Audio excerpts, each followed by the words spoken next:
okulindirira okubaddewo ku kifo ky'obwa Ssaabalamuzi kuweddewo. Pulezidenti Museveni olwaleero alonze omulamuzi Bart Katurebe mu kifo ky'obwa Ssaabalamuzi.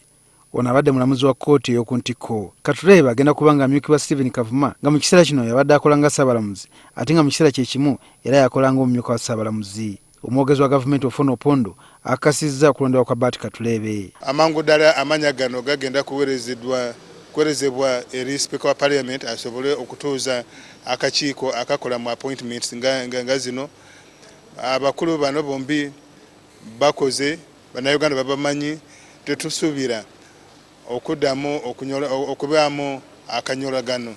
Ofwono Opondo agamba nti okulondebwa kw'abakulu bano bombi kumazeewo obugulumbu obubaddewo wakati w'ekitongole ekiramuzi, ekibiina ekitaba bannamateeka ne Pulezidenti Museveni. Pulezidenti okulwawo okwapointinga Chief Justice n'omumyuka we kibadde mu advice z'abadde afuna, naye okusinga mu byonna waliwo ababadde bagenze mu kooti nga bawakanya process ya appointment nga omusango ogubadde mu kooti.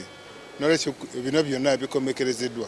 Ensonga y'obutaba na Ssaabalamuzi erudde ng'esikudde emmeme z'abannamateeka era nga bamaze ekiseera nga bakiikira abadde ssaabawolereza wa gavumenti Peter Nyombya Ensingo nga bagamba nti yawa Pulezidenti amagezi titekyetaagisa kubeera na Ssaabalamuzi. Omubaka w'abavubuka mu bugwanjuba bw'eggwanga Bart Katurebe yatuuka n'okugenda mu kkooti n'awakanya kya Pulezidenti Museveni okugira ng'alonda yali Ssaabalamuzi Benjamine Odoki abeere ng'akola mu kifo ekyo.